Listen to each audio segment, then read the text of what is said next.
If one of you are able to update me in the chat window, Amulya is here from my team who's going to be able to take the chats.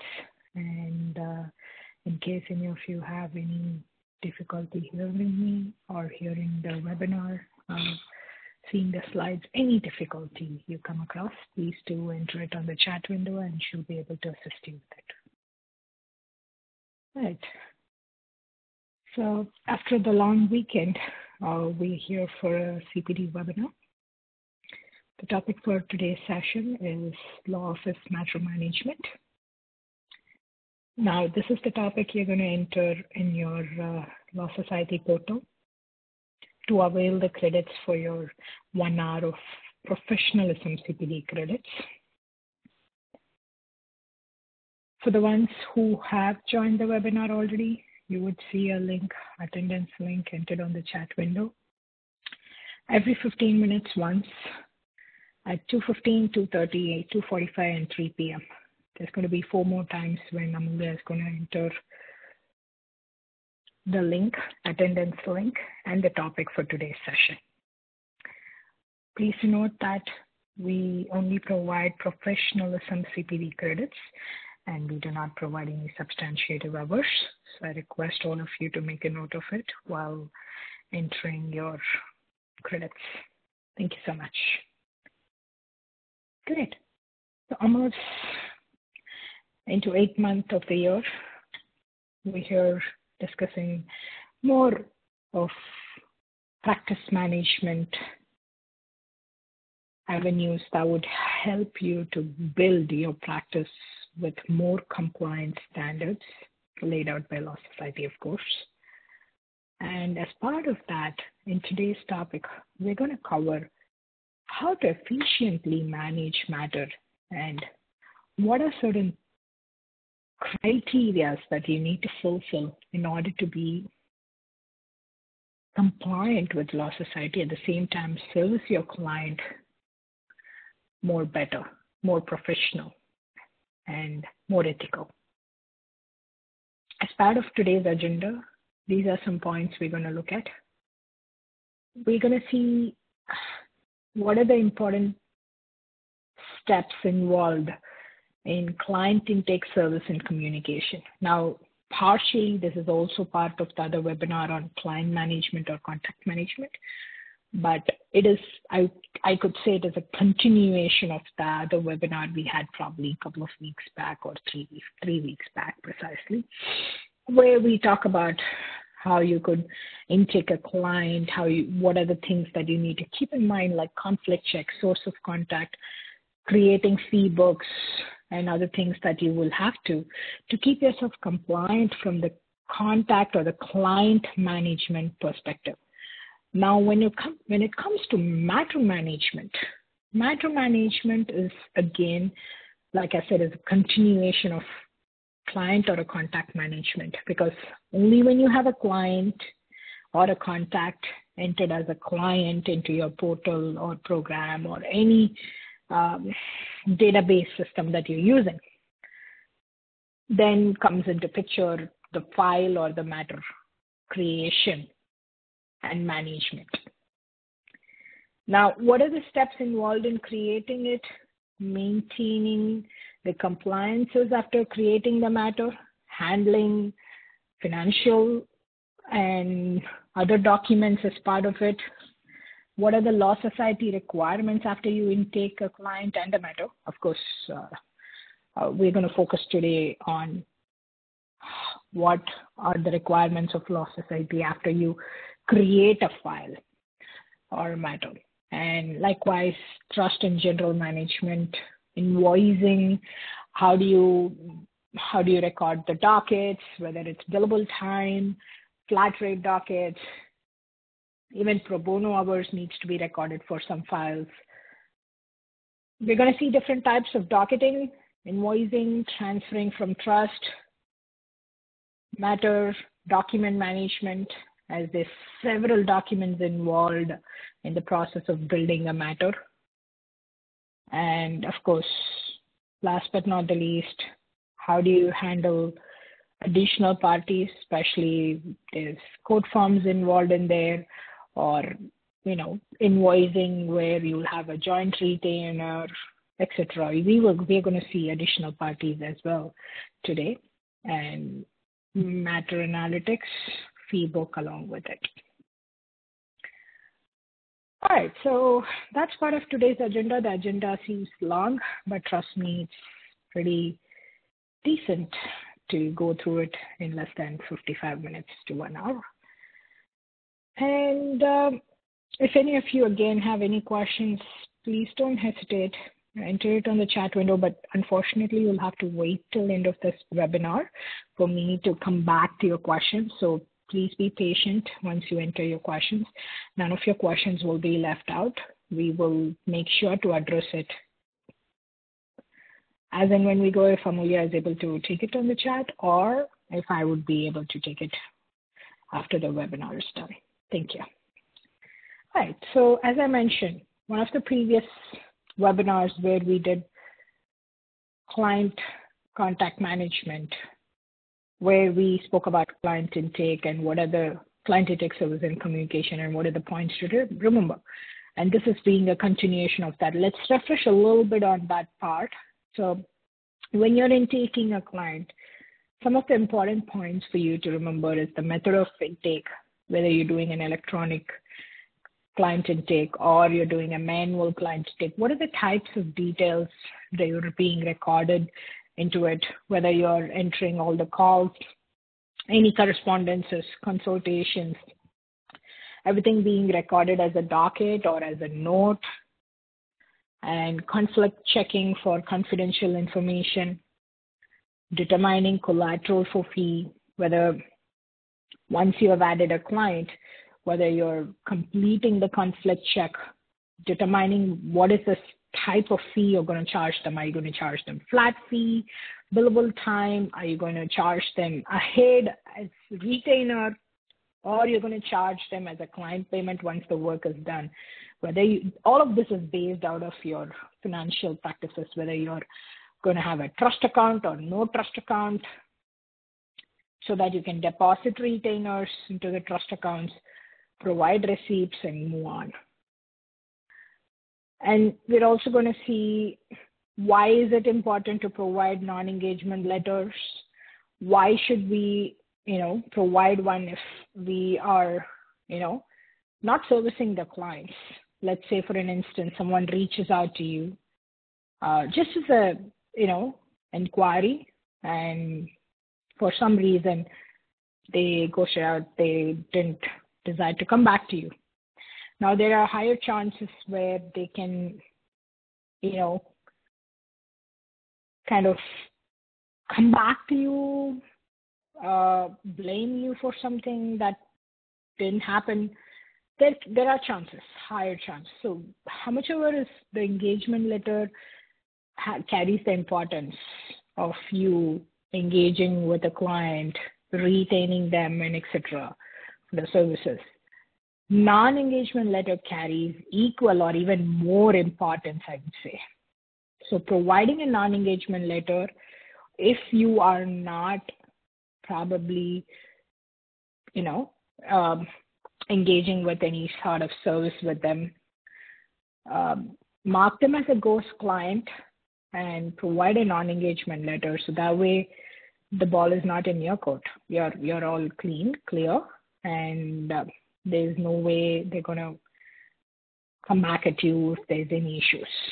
Now, as part of client intake service communication, now this is where you lay a strong foundation between your client and yourself. You build that relationship. You build that, when I mean the relationship, it's the trustworthy relationship that you're building from scratch. Now, this is the sequence where you are more, inclined towards keeping a track record of only good things with your client. So whatever you could do to enhance your communication, to make it easier for them, you could use a client portal, you could use e-signatures, you could make it easier for them so they don't have to travel, come into your office just to sign a piece of paper. There's so much today happening online. There's so much today happening virtually. especially post 2020, people have forgotten how to print paper. We just keep it for sake of our records, but I'm just saying transacting has all become online. Things have become super transparent between you and your client. Everything has been through, let's say, a drive, a link, whatever. To make it easier for your client, the motive is to make sure that they don't feel the struggle to, spend that time, extra time with you, but still get that work done through you. Now, that is to be the primary motive. At the same time, you being compliant with Law Society, downloading all the required documents from either the compliance tab in the program you're using, or either by looking into your Law Society, respective Law Society portals, downloading them, printing them, keeping it in your file if you're using the old school method. I mean, still, I like printing documents. Whether I'm sharing it with my client or not is a different reason. But I like to keep an electronic record and a physical record sometimes. So at least for certain important documents. So I know that there are two different places. So try and involve as much as activities possible to make it easier for your client, but at the same time, you're restricting yourself from making the process lengthier for them. So you gather all information in one go, and then you're ready for your hearing, you're ready for the drafting and other activities that you've planned with the file.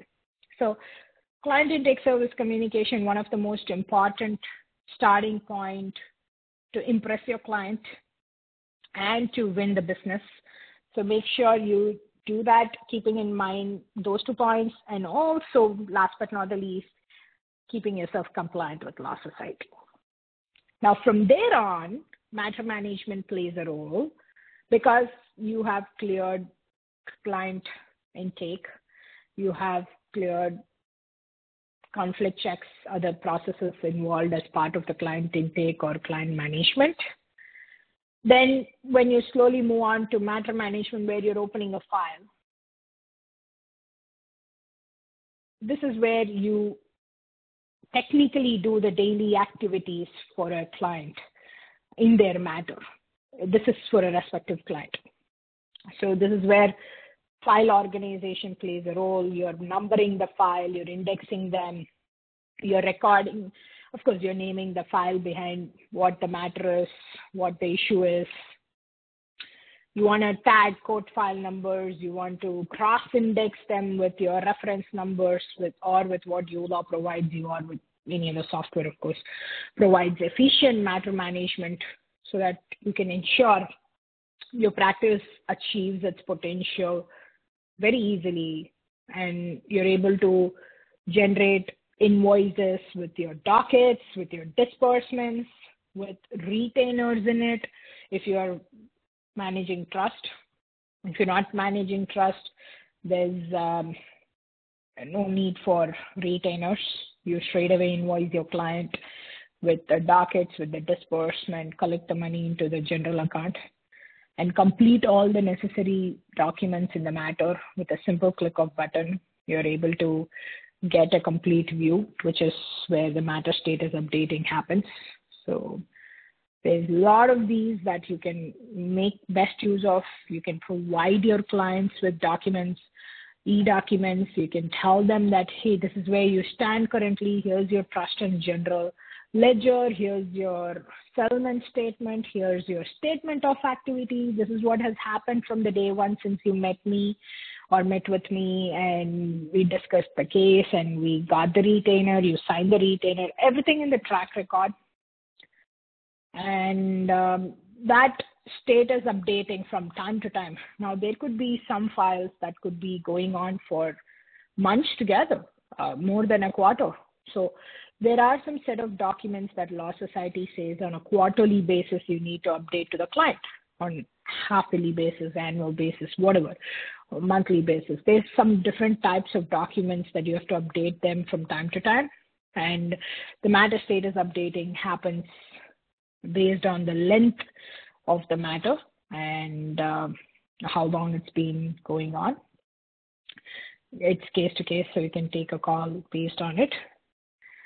And as part of the file management, which forms part of the matter management, of course, we all know that a file management starts off definitely first with a file numbering checklist.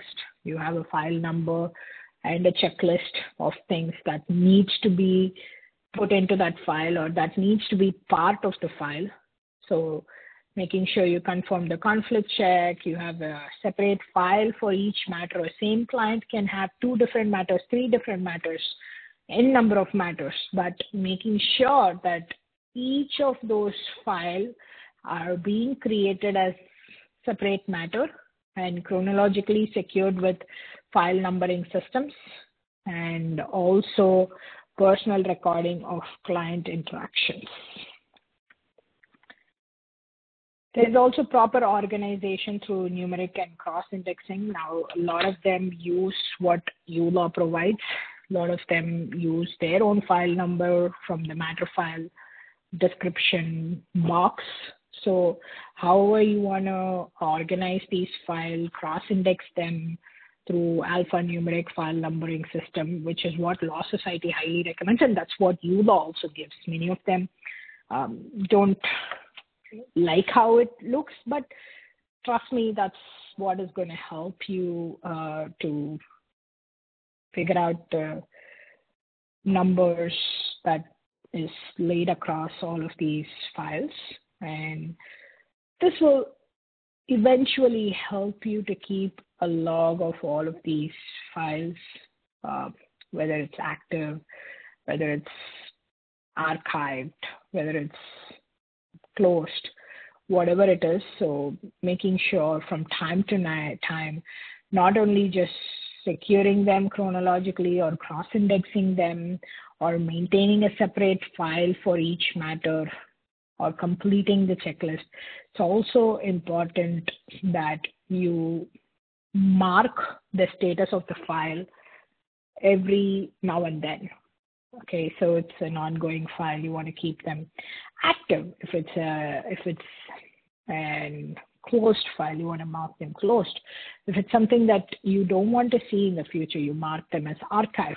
So these are some things that helps you to maintain your file more, due diligently. And, if these are some things that you haven't known, I would request you to make a note of it and please start following them. And again, as part of client intake service communication and the file management, once you have the file open, the client intake done, file open, there's other thing that we talk about is retainer agreement. Now, this is one of the first piece of documents that you would exchange after the client intake form, or at least this is the first binding agreement between you and your client, where the scope is mentioned, the terms, conditions, all of it is mentioned.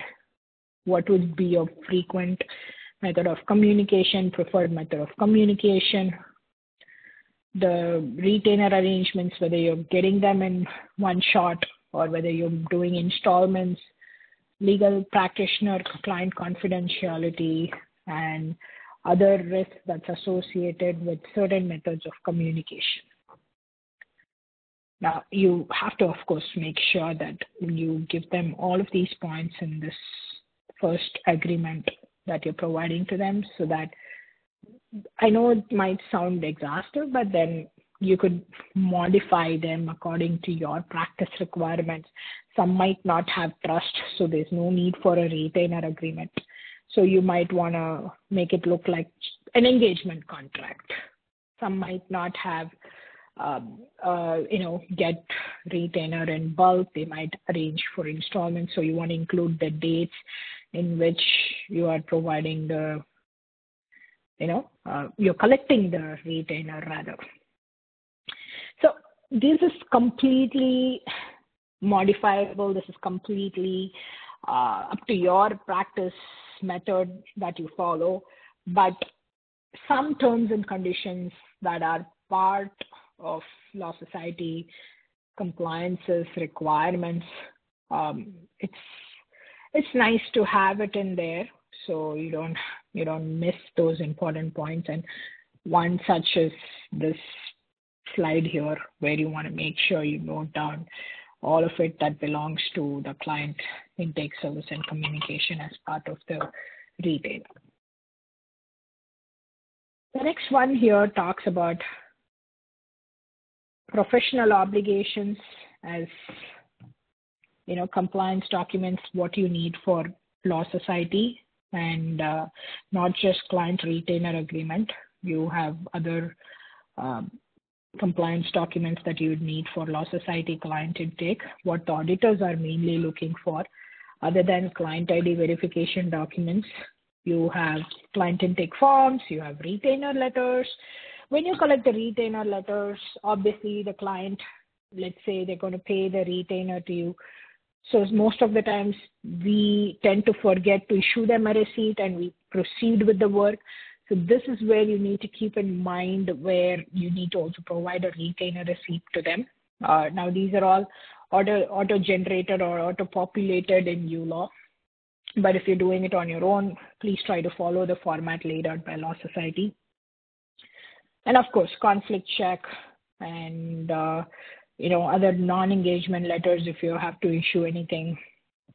Invoicing the statements of trust and general accounts, making sure from time to time you have entered all the dockets and invoiced client, collected payments, or transferred payments from trust to the general.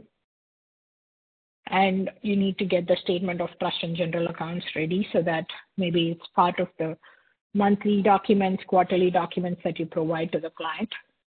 And also the matter status, updating from quarter to quarter with the statement of accounts, settlement statement, statement of activity, bill and cost of summary.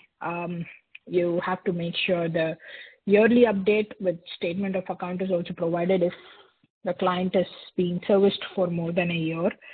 And of course, settlement statement and accounts, not to mention, you have to make sure you provide these to them so that the matter status is being updated from time to time. Last but not the least, you want to make sure that you have disposition letter and closure letter in place whenever someone is trying to reach out to you asking for the same. Even before that, if you're able to provide them with a closure letter upon completing the matter, it ends with a nice note providing them the details of completion, saying that there's nothing more left in the trust, and thanking them for the business and looking forward to working with them in the future. So a nice disposition letter or a closure letter would be good to end everything and move on with the next client. So these are some documents that, like I said, forms part of client intake, service communication, and the matter management, because it's continuation of them. So if a first 4 points forms part of it, then non-engagement letter, invoicing, providing status update from time to time, and then, also the documents that's going to be provided to them. Everything forms part of this particular compliance documents. You also have other disbursements along with the invoicing. So as I was talking about invoicing, service intake communication, we also have billable invoice and other invoicing strategies that is part of the disbursements. Over here we have billable, we have unit rate, we have mileage. There are different types of disbursements. Totally depends on your area of practice. Some have consultancy charges, some have third-party consultancy, some has recovery of expenses. There could be outsourced consultancy that forms part of the invoicing. So when you add in disbursements, you want to make sure you bifurcate your revenue with the disbursement that is being made. Otherwise, disbursement is also going to look like an income in your books, which is not the right way of segregation of accounting. So for the accounting purposes, you always want to maintain a lot of them for the ease of it. What they do is they enter the legal fee and disbursements together. Now, that is only going to throw you off with the taxes and numbers, with your revenue, etc. So for the ease of it, what we in uLaw have done is we have a separate tab where you can do your docketing, which is your legal revenue or your servicing fee that you are charging the client. Alongside with the disbursements that you want to charge them, there's a separate disbursement tab where you can choose the type of disbursement you have incurred on behalf of the client. So disbursement is nothing but some sort of expense that you've incurred on behalf of the client, and you don't want to include that expense as part of the revenue, because then it's going to give you a different picture altogether. So for the real picture that you want to show to auditors or to your accountant for the bookkeeping purposes, rather, you want to make sure that the invoicing is very clear in the matter of management, where you have both, the invoicing part contains both revenue from legal services rendered and the disbursements incurred. So disbursements will still be entered as a disbursement. You don't want them to take under the revenue, and the legal revenue is entered as matter docket items or events, whatever you call it as. Now, as part of disbursements, now that's where the bifurcation happens. You need to be clear as to what goes under docketing, what goes under the disbursements. So disbursements, reimbursement of expenses made on behalf of the client. So when types of disbursement comes in, there are different types of disbursement. It totally, again, depends on your area of practice, your type of practice, your method of practice, whatever you have adapted to. Now, there could be billable time. There could be billable where you will have, let's say, photocopies or, printing that you want to just charge as a bulk, or you choose a unit rate and charge them as well. You have mileages, there's travel time you want to calculate. There are some disbursements made directly from trust, and very few times people want to do it directly from trust. Most of the times they do it from general. They recover the expense from trust to the general while transferring along with their legal fee. So that's called recovery of actual expenses. There's no profit margin involved in there if you are doing anything from trust, and anything that is actually made with no markup value, you could do it from trust. There's no harm in that. Now, there's a separate topic on it. I think it's called Disbursements Demystified. We have a separate 1-hour CPD topic. It should be coming up in one of the, webinars during this month or next month, where we talk about just disbursements. But to be keeping it precise, disbursements are a part of invoicing, and when you are servicing a client with a clear matter management aspect of it, you want to make sure that you're bifurcating the revenue from legal services rendered and the disbursements separate, so your legal invoice looks much clearer to the client and they're not into any sort of confusion with that. Now, alongside that, you also have additional parties and court forms automation. You have where a matter is probably dealt with. There are different types of client additional parties that you would face. Your client could be a plaintiff, defendant, applicant, respondent, landlord, tenant, etc. You want to make sure you specify the client type and the opponent, the opposing counsel, because there could be different types of there could be different types of additional parties that's involved for court forms. So you want to make sure that they're being addressed respectively, and you want to ensure that you manage the group of contacts and you segregate them separately as co-workers, vendors, additional parties, joint retainers, representative, opponent. Depending upon the client relationship to the matter, you can automate the form and autofill these details. Lastly, you also have code form automation here in uLaw. Since I'm representing them, just a piece of, what we have here. You have code forms automation for various area of practices if you're exploring that. And if you want to use that, you have to make sure that the additional parties and code form automation happens without, it doesn't happen without the additional party being entered. That's what I'm trying to say here. So please make sure you're keeping a tab on additional party information. And over here, we have matter analytics. As you start progressing with entering matter information, docketing, entering invoices, any retainer collected, any trust transfers made, any expenses or disbursements made. You have matter analytics where you can go to analytics and you can bifurcate them into 6 widgets where each of it can show one, as you see in the picture here.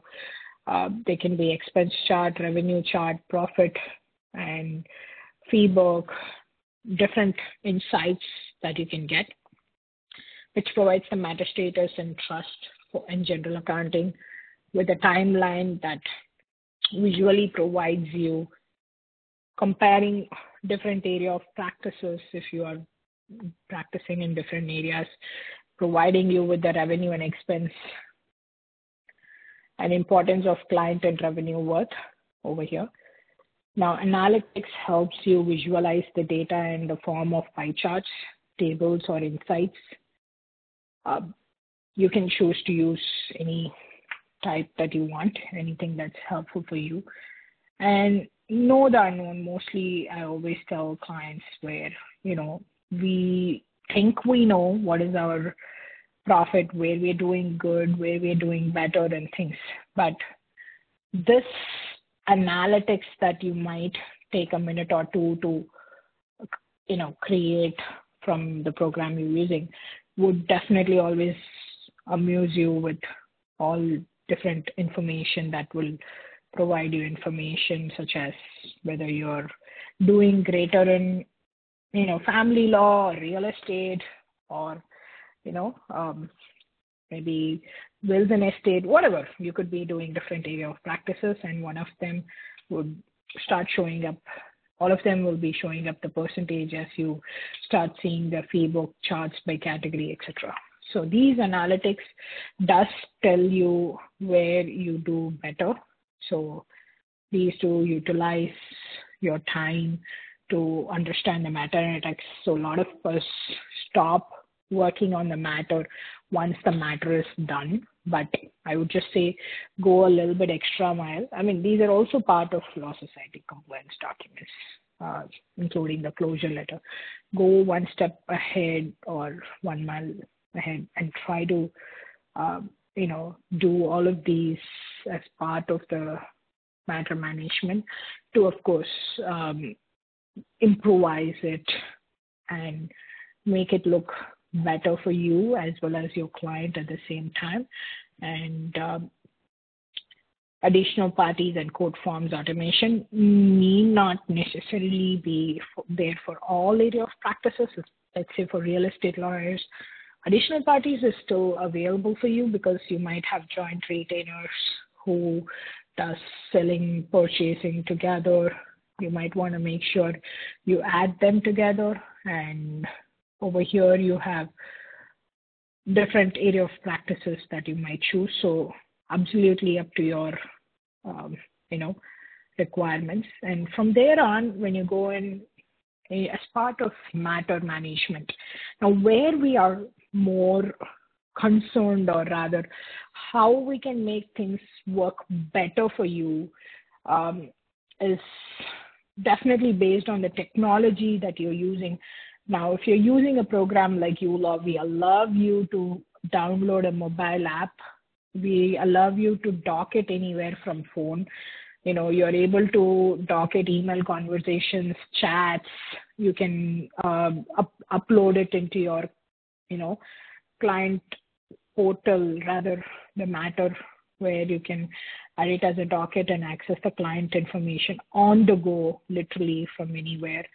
And understanding what is the billing status as of today, their financial details, and also analyze the insights within minutes, right? Because we don't have too much time. You're on the go, you're on the fly, and you want to utilize these off hours for you to enhance your business practice. So one thing I highly would recommend people who are attending today's webinar, who are uLaw users, to download the mobile apps and make the best use of it, because mobile docketing, most of the times, all your client information is in the contact. So you just click on the contact under the app, click on the client's name, call them from uLaw mobile app, and once you're done, the app will prompt you to record this as a docket with the appropriate time, and it will also provide you with the item name as phone correspondence or phone call with the client or whatever.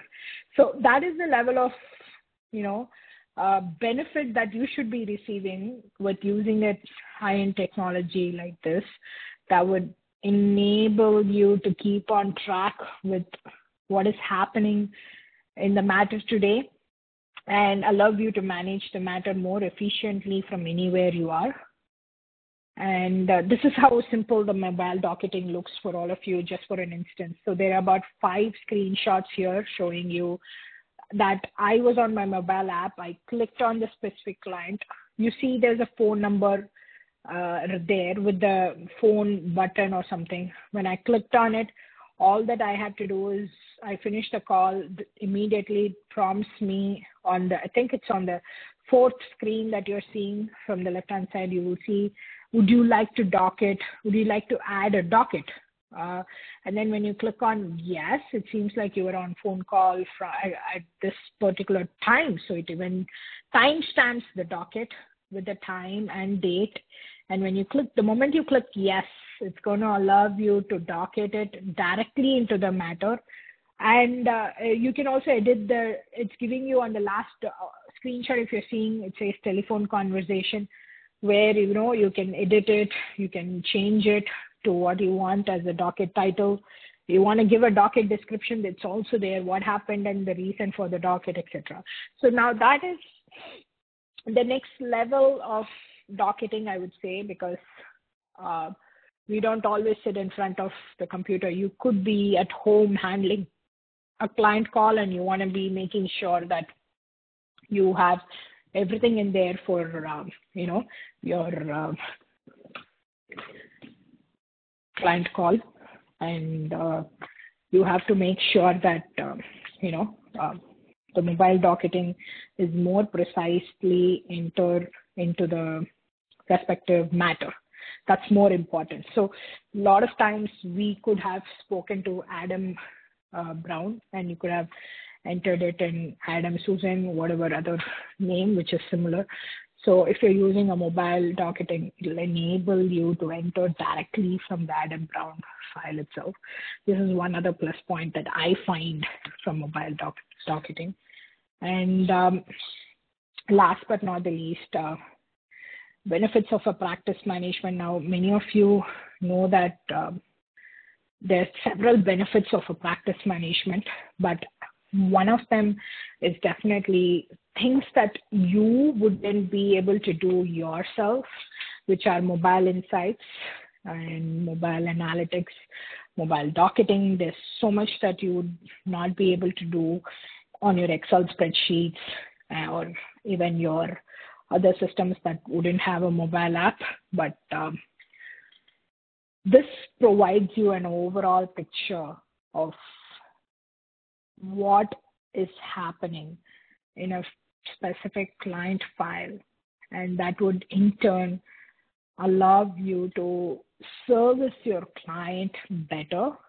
And of course, it will also enhance your communication or relationship with the client, bring in more professional look to that. And also overall benefit of, total cost of ownership over here. It reduces your overhead cost, because let's say you needed otherwise two other people to do two different tasks, and now you're trying to do them all on your own with just one software. And more efficient, you're being more efficient, you're maximizing all the features, automated features available in today's practice management system, saving you more time which you could rather utilize towards your practice overall. And being compliant with Law Society, I don't know really how many of us, that's where everything starts. That's what we're trying to, work around. But I don't know how many of you know how many documents are there that is needed to be generated to be compliant with Law Society at different stages of your practice. Right from client intake, service communication, to matter management, to financial management. There's so many of these documents that you need to provide to Law Society from time to time. And now, if you're not using the program, it's not going to prompt you with the compliance tabs, or rather it's something that you're going to be spending time to discover yourself. Now, that is saved here. You have a huge benefit of having compliance, that, being able to download the compliance documents that you need for all of these respective, stages of your practice. And most importantly, the flexibility to practice from anywhere, to access your file, because everything today is cloud-based. You store documents cloud-based, you interact with your client on cloud, you interact with, you hold their files and access their files out of office anywhere and on any device, because let's say you have your other device in the office, but you have a client calling you in the late hours, you want to provide them information, you still immediately pick up your mobile app, or you log into your program online and quickly check what's happening in the file, so that you can at least provide them with a time being update, and then you could always move on. Once you get into the work on Monday, you can always provide them with a detailed one. But at least you can practice from anywhere. That's the major idea. So for the ones who are attending the webinar today, if you're uLaw users, happy that you're here. If you're not a uLaw user, feel free to sign up for the free 30-day trial. If you or your friends, if you think your friends could be benefited, please use the program link that would be shared later for refer a friend. Since we have about 15 minutes time here, I just would like to utilize the time to showcase all of you how the matter management works more efficiently under my uLaw program. Yes, so like I said, there's two parts to matter management. I always say client intake, service communication comes first, followed by it is the matter management. Now, if you want to have matter management, you cannot straight away jump into matter and create a matter. You need to have a contact created as a client, making sure you're adding every information possible over here. Let's say you add in the first name, last name, you add in notes if you want to, source of contact here. And you have also the fee book, other revenue generation documents that you want to collect. And you have also the addresses, other details that you provide to them in less than no time. So let's say, for an example, we take a matter here, or rather we take a client, create a matter, see what are the documents that you need and what is the process of intaking and keeping yourself compliant with the matter management. So the next 15 minutes, I want to showcase to all of you how you could be compliant with Law Society from these two aspects of client matter management. All right. So here I'm entering a name, and then in case this client of yours is not an individual. If it's a corporation, feel free to click on, is it a corporation? So right now I'm entering the first name, the last name, saying the source of contact was provided by an existing client. And, you want to tap in the address and make sure that you have a complete, information of the client. Oops, I think I'm entering it in the wrong area. Okay, there you go. So you also have the address, the phone number, all the basic information of the client, which is really very important. So it might sound, something that you are not very bothered about, but trust me, these are some things that whether you are bothered about or not, but the Law Society is bothered about. So you want to make sure to save these basic information. It took you less than 1 minute to do this. You could also use a client intake form, send it to the client, use a client portal, send it to the client using link. It totally depends on how tech savvy your client is or how tech savvy you are. Both matters at the same time. So have a least option, have a simplest option, so you're always up for it. And you can also have a client portal, which is slightly little bit more, what do I say, on a higher aspect of tech savvy person you are. So you can utilize it based on how your client and you are. Okay, so now I have the client here. Now, what is my first step that I would do? As part of client intake, service and communication and matter management, you want to make sure you first do check the compliance at the stage 1. So there's a compliance tab under document generation. If you're using uLaw, under contacts, under document generation, you have a Law Society compliance document for client management. So here are some documents that's laid out. When you're intaking the client, it's enough if you do conflict check. Now, if you're servicing your client for a longer time, you can come back and download rest. But this one shows you exactly how the conflict check is done, whether you are going to proceed with opening a file or not.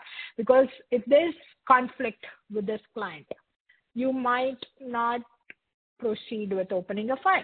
So this is one of the important initial documents that needs to be generated. That's why this is one of the first documents, because if you are failing at this time or at this juncture, you don't want to proceed ahead and open a new file for the same client. So, or a client where there's a conflict. That's what I mean. And right now here for Ken Bob, I don't have anything, so I'm going to go ahead, open a new matter. Now, when you open a matter, what are the things that you want to consider here? You want to keep in mind, you want to index the file, you want to cross-index them, you want to, everything that we read there in today's presentation or saw in today's presentation, right from indexing, cross-indexing to, matter file number, to the area of practice, determining the rate, the method of payments, etc. So let me walk you through one thing here that provides the matter title. Let's say this is done here. You have the area of practice entered in here. Let's say I choose an area of practice. And if there's code file number, you want to enter cross-indexing. You want to enter your own file number. Let's say I have a habit of maintaining a file number of my own. Okay, so this is something that I'm doing. Now, this is the time you're going to decide whether you're going to charge them hourly or flat rate. Let's say you have a combination of both. So at least to start off with, you want to punch in your hourly rate. So your hourly rate is provided here, which is, let's say you're entering them here. Then you don't have an assistant, so you're not even entering that. And you have a default tax code here. If for any reason they're part of different province or something, you can appropriately change it. and you're going to save it. Now, I have a file number, file name, a cross-indexing number. I've determined my rates per hour, and I'm saving it. Now, this is how you begin a file. Now, once you began the file, first things first, you want to make sure you send out the first piece of agreement to them. So you want to make sure you send out a retainer letter. You want to collect a small amount of retainer, send it to them, and make sure they provide you with the retainer. Based on it, of course, sign this, put this in your file, and then move on. The other documents, there's so many other documents here that's part of the Law Society compliances that we discussed today. There are about 6 to 7 documents as part of client intake. Then there are quarterly statements. If the file is going on for more than a quarter, you're supposed to give a quarterly statement. And you have other documents which forms part of non-engagement, disposition, closing letter. And we also have other things that you want to make sure you download to keep yourself compliant with Law Society. And at the same time, when you're determining, so now let's say the retainer letter was generated, everything is included here, right from the terms and conditions, the scope, and the description of services, fee, and what if you're disagreeing or for some reason you're terminating the agreement? What happens and what is your preferred method of communication? How frequently you'd like to communicate? All of these entered in here. And as you progress, you also see that this is where you start with the actual matter. So you enter the retainer that you've collected, and upon collecting the retainer, one thing that should always come to your mind is to issue the receipt. So you want to enter all the information, like the method of payment, the reference number, how you received it, and now you download a receipt and email them the receipt along with any other document that you have to send them, if anything.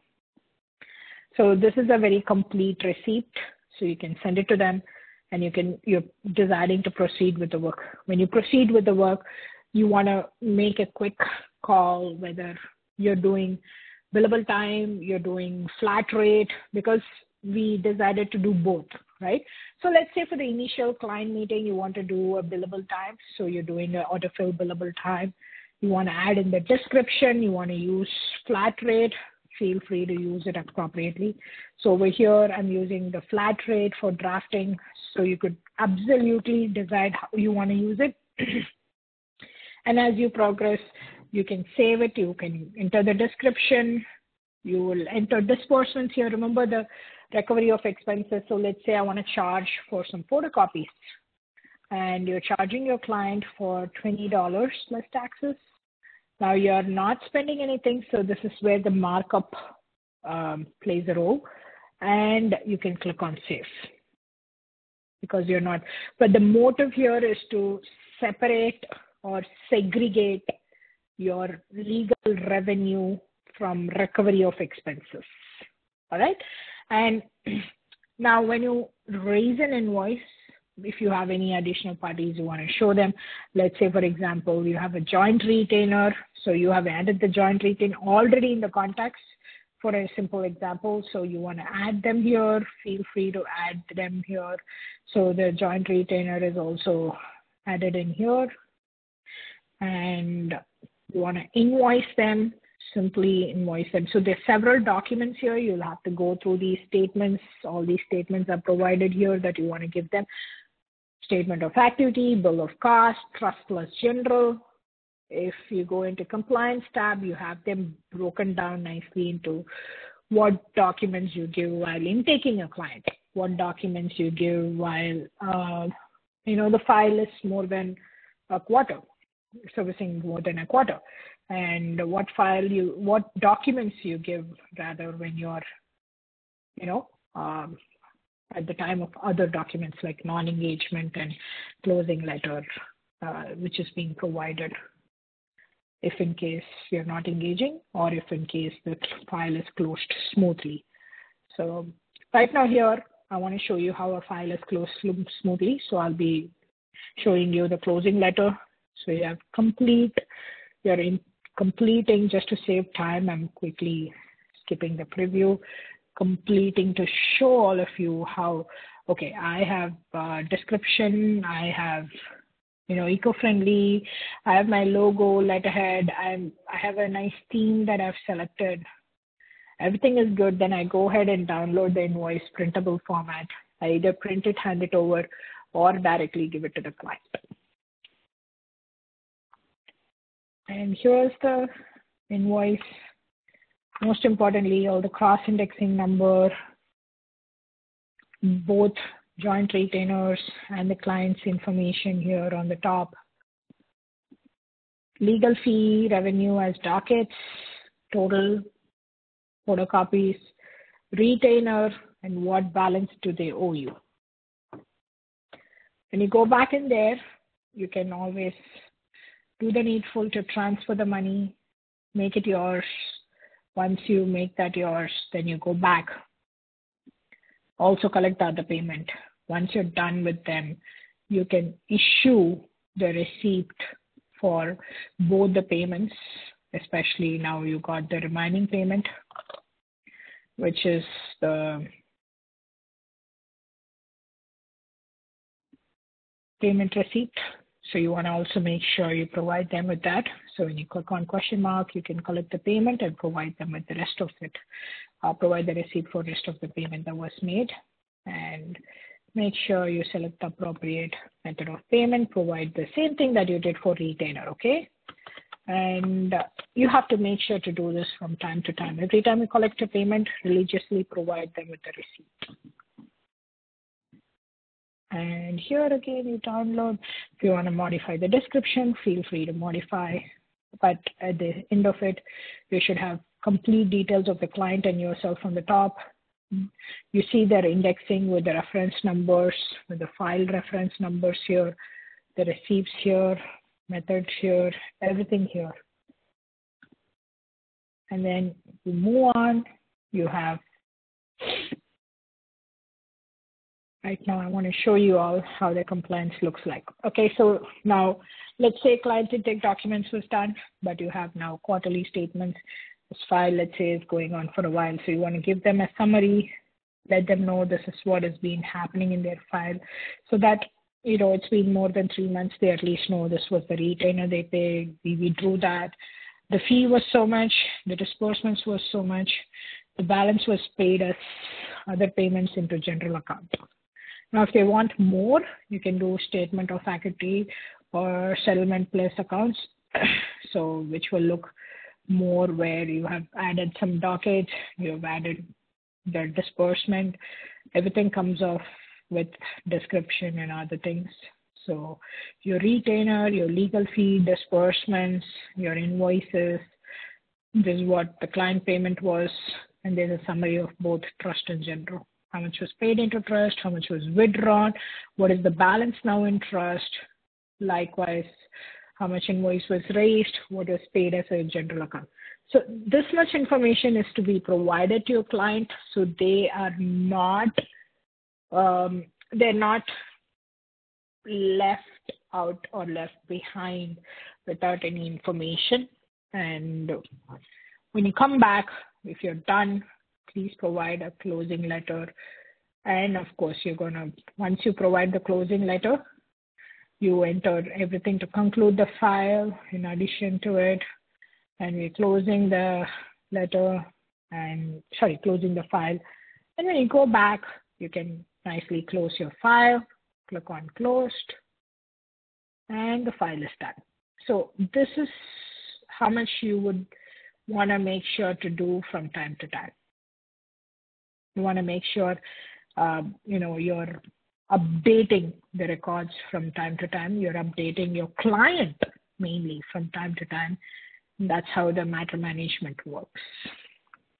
I think we are at the top of this hour, so I'm just going to quickly see if there's anything that is there on the chat window to take, but I see no questions here. And I see some of you have asked one of you have asked, I'm connected on mobile and I cannot select copy, click the attendance link. Could the link please be emailed? Yes, of course, we will do that certainly. We've got your email ID and we would be happy to email you the attendance link after the webinar. Thank you so much. If there's anyone like that, feel free to come on private chat with me or Amulya, and please enter it. Just to keep the recording short, if there are no questions, I'd like to stop the recording. But if you all have any questions, please take a few minutes to enter it on the chat window.